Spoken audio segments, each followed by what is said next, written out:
আসসালামু আলাইকুম। সবাই কেমন আছো?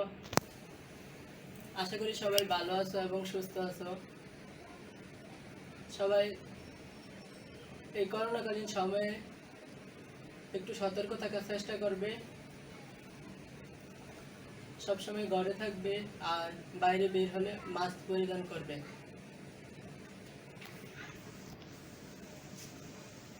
তো আজকে আমি যে বিষয় নিয়ে আলোচনা করতে যাচ্ছি সেটি হচ্ছে হায়ার ম্যাথ, ক্লাস 10-এর হায়ার ম্যাথ বিষয়ের উপর দ্বিপদী বিস্তৃতি নিয়ে।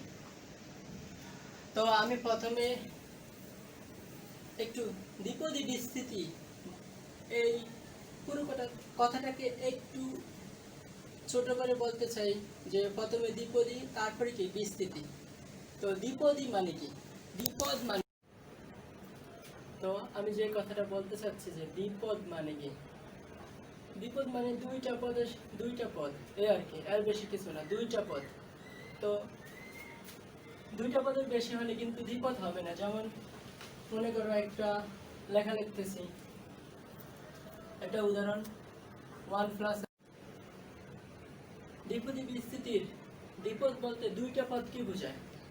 যেমন মনে করো একটা উদাহরণ দিচ্ছি, 1+x, এটার উপরে একটা পাওয়ার দিলাম 4, এটা কিন্তু দ্বিপদ হয়েছে। এখন এটার বিস্তৃতি, এটাকেই বলে দ্বিপদী বিস্তৃতি। এখন যদি তুমি এরকম ভাবে দাও যে 1+x না দিয়ে 1+x তারপর y দাও, এটা কিন্তু হবে না, এটা কিন্তু দ্বিপদী বিস্তৃতি হবে না। কারণ এখানে পদ আছে একটা, দুইটা, তিনটা। পদ হিসাব করা হয় কিভাবে, যে প্লাস মাইনাস দ্বারা, কয়টা প্লাস আছে আর কয়টা মাইনাস আছে ওইটা দ্বারা। তো পদ যদি 2-এর অধিক হয় তাহলে কিন্তু সেটাতে দ্বিপদী বিস্তৃতি হয় না, ঠিক আছে? তো দ্বিপদী বিস্তৃতি মানে দুইটা পদের সমন্বয়ে গঠিত। এখন যদি একটা সূত্রতে ফেলি, যেমন মনে করো 1+2x+x², এটা যদি দ্বিপদী বিস্তৃত করতে বলে তাহলে কি বুঝাইতেছে? আসলে এটা মূলত দ্বিপদে, এটা কি দ্বিপদী বিস্তৃতি। এটাতে আসলে কি আছে, একটু যদি সূত্রটাকে করে ফেলি তাহলে কি হয়, a² + 2ab + b²। তো তার উপরে পাওয়ার কত, 4। তো এটাকে যদি সূত্রটাকে ভাঙাই তাহলে কি হয়, 1+x² তারপরে কি 4। তো এটা তো অবশ্যই দ্বিপদ হয়ে গেছে। অর্থাৎ যখন তোমাকে 3 পদ বা 4 পদ বা যে কোনোই পদ দেখ, তোমার বুঝতে হবে সেটা কি দ্বিপদে আছে, ওটাকে তুমি সূত্র অনুসারে দ্বিপদে নিতে হবে, ঠিক আছে? এটাকে দ্বিপদী বিস্তৃতি বলে। তো আমি এটার যে বিস্তৃতি করবা ওইটাই দ্বিপদী বিস্তৃতি। এখন দ্বিপদী সম্পর্কে আরো বিস্তারিত আলোচনা করব। দ্বিপদী বিস্তৃতির কিছু বেসিক, যেগুলো না জানলেই নয়। যেমন তোমার প্রথমে জানতে হবে সহগ। 1 নম্বরে কি, সহগ জানতে হবে তোমার। সহগ মানে কি, কোনো চলকের সাথে যা থাকে সেটাই সহগ। একটা চলকের সাথে যাই থাকবে সেটাই সহগ। যেমন ধরি এ একটা চলক, এই চলকের সাথে আমি একটা সংখ্যা দিয়ে দিলাম 2, এখানে 2 হচ্ছে সহগ। আবার যদি বি একটা চলক নেই, তার সাথে যদি আমি 2 দেই তাহলে 2 কি সহগ। এখানে 2 ব্যতীত 4 দিলেও কি, 4 হচ্ছে বি এর সহগ। আবার এখানে মাইনাস দিলে বি এর সহগ কত, -4। এইটা হচ্ছে সহগ। তো সহগ মানে কি, কোন চলকের সাথে যা থাকবে সেটাই সহগ। এখন বইয়ের যে সংজ্ঞা আছে ওই সংজ্ঞা অনুসারে চলক বলতে অনেক কঠিন কিছু বোঝায়। আসলে চলকটা তেমন কঠিন না, চলক হচ্ছে একটা সহজ একটা বিষয়। চলকের ইংরেজি হচ্ছে ভেরিয়েবল বা পরিবর্তনশীল। মানে তুমি ওটাকে পরিবর্তন করতে পারবা, এতে কোনো সমস্যা হবে না। পরিবর্তনটা কেমন, ধরো মনে করো আমি সহগ 2 দিলাম, 2 এর সাথে একটা চলক দিলাম এ, এটাও দেওয়া যাবে। যদি দেই 2a না দিয়ে 2b অথবা 3c, তারপর 2x, 2y 3z ইত্যাদি ইত্যাদি দেই, তাহলে দেখা যাইতেছে এখানে চলক কয়টা, a b c x y z। আবার যদি সবগুলো সেমও দাও, ঠিক আছে, তাতেও কোনো সমস্যা নেই। মানে সহগ সহগ কখনো পরিবর্তন হয় না। সহগ পরিবর্তন হলে সেটা মান পরিবর্তন হয়ে যায়, কিন্তু চলক পরিবর্তন করলে কিছুই হয় না। যেমন ধরো বইয়ের একটা অঙ্ক আছে, ক্লাস টিচার পরীক্ষার সময় ওই অঙ্কটাই কি চেঞ্জ করে দেয়, শুধু কি বলে, কি করে, মনে করো আছে a plus B whole square, class teacher কি করছে x plus Y whole square, কি করছে একটু চলকটা চেঞ্জ করে দিছে, এতে মানের কোনো পরিবর্তন হয় না। এটাকে কি বলে, চলক বলে, ঠিক আছে, এটাই চলক।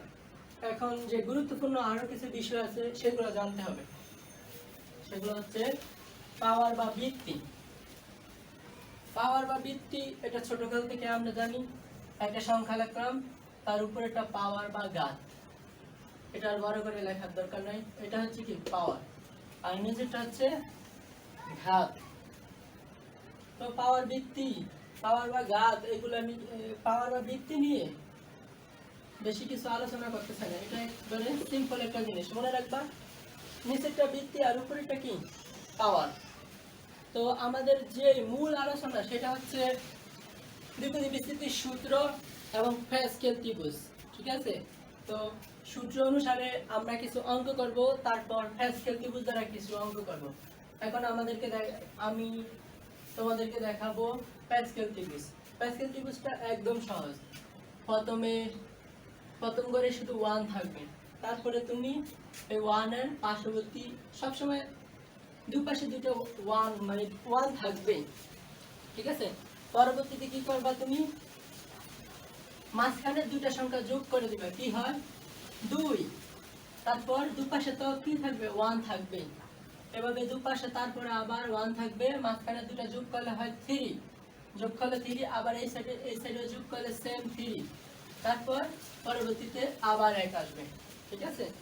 আবার শেষে একটা 1, এবার 1 আর 3 এভাবে যোগ করলে হয় 4, 3 3 যোগ করলে হয় 6, তারপর 3 3 3 1 যোগ করলে 4, তারপর শেষে আবার 1 থাকবে, এরকম ভাবে, ঠিক আছে।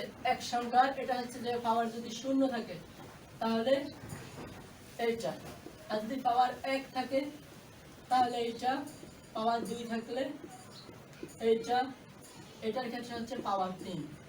তো এগুলো সম্পর্কে আর বিস্তারিত বলার দরকার হয় না। এখন যে মূল সূত্রটা তোমার জানতে হবে।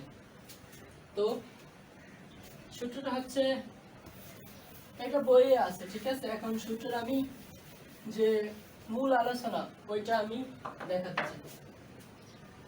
একটা মনে করো একটা অঙ্ক উদাহরণ লিখলাম যে 1 প্লাস এক্স তারপরে পাওয়ার 4 দিলাম। তো কি করবো, সূত্রটাতে আছে কি, সূত্রটাতে প্রথমে আচ্ছা আমি প্রথমে সূত্রটা লিখে নিই, তাহলে তোমাদের বুঝতে সুবিধা হবে। তো সূত্রটা হচ্ছে 1 প্লাস ওয়াই হোল স্কয়ার পাওয়ার n। প্রথমটাতে সবসময় 1 হবে, তারপর এগুলো কি হবে, একটু একটু চেঞ্জ হবে, কি হবে n y, তারপরটা হবে n 2, তারপর কি y হোল স্কয়ার, তারপরে n 3 y কিউব। এভাবে ততক্ষণ পর্যন্ত চলবে যতক্ষণ পর্যন্ত কি যে n পর্যন্ত না যাবে, n পর্যন্ত না যাবে সেই পর্যন্ত চলতে থাকবে, এটাই হচ্ছে কি সূত্র। এখন আমি একটা অঙ্কের মাধ্যমে সূত্রটা প্রয়োগ করি, যেমন 1 মাইনাস 2x এটার হোল স্কয়ার কত, উপরে পাওয়ার দিলাম 4, তাহলে প্রথমে কি সূত্র অনুসারে 1 হবে, ওই 1 বসাইলাম, তারপরে কি প্লাস চিহ্ন n মানে পাওয়ার কত 4, তারপরে y জায়গায় কত আছে এখানে মাইনাস 2x, এটা বসাই দিলাম, ঠিক আছে। তারপর আবার সেম n কত 4 এর নিচে 2, ঠিক আছে। এটা করলে কি আসে, সেম আগের মতো x এর জায়গায় 2x বসাই দিলাম, তারপরে এবার পাওয়ার আছে কত 2, তারপরে 4 3 এক এক করে বাড়ছে দেখো, এখানে নাই, এখানে কিন্তু নিচে 1 আছে, ওইটা না দিলেও চলে। তারপরটাতে 2, তারপরে 3, এভাবে আস্তে আস্তে বাড়বে, ঠিক আছে। আর অবশেষে ফাইনালি কি হবে, এখানে পাওয়ার কত আছে 4, 3 পর্যন্ত হয়ে গেছে, তারপরে 4 এরটা ডাইরেক্টলি হয়ে যাবে 4। তো এটাই হচ্ছে কি সূত্রের ব্যাখ্যা। তো প্যাসকেল ত্রিভুজ আর সূত্রের ব্যাখ্যা অনুসারে তুমি দুটাকে একসাথে ব্যবহার করতে পারবে। ইচ্ছা করলে তুমি প্যাসকেল ত্রিভুজ ব্যবহার করতে পারো, আবার ইচ্ছা করলে তুমি কি এটাও ব্যবহার করতে পারো। যেমন প্যাসকেল ত্রিভুজে পাওয়ারফুল হলে কি হয়, প্রথমটাতে 1, পরেরটাতে কি হয় 4, তারপরেরটাতে কি হয় মানে 1 4, তারপরে কত 6, তারপরে 4, তারপর 1, এভাবে হয়। তো দেখো এটা হচ্ছে 1, না এটা 1, ঠিক আছে। তারপরে শেষের চলকটাও কিন্তু এই জায়গায় 1, এটা কিন্তু y, ঠিক আছে। তাহলে মাঝখানে কি আছে 4, আর 4 আর 2 এর যদি তুমি কম্বিনেশন করো তাহলে অবশ্যই 4 পাবে, 6 পাবে। তারপরে 4 আর 3 কম্বিনেশন করলে 4 পাবে। তারপর কত 1, মানে শেষেরটা। মানে প্যাসকেল ত্রিভুজ আর এটা কি সেম, তুমি এই দুটো ব্যবহার করতে পারো, কোনো সমস্যা নেই। তো এই হচ্ছে কি আমাদের প্যাসকেল ত্রিভুজ।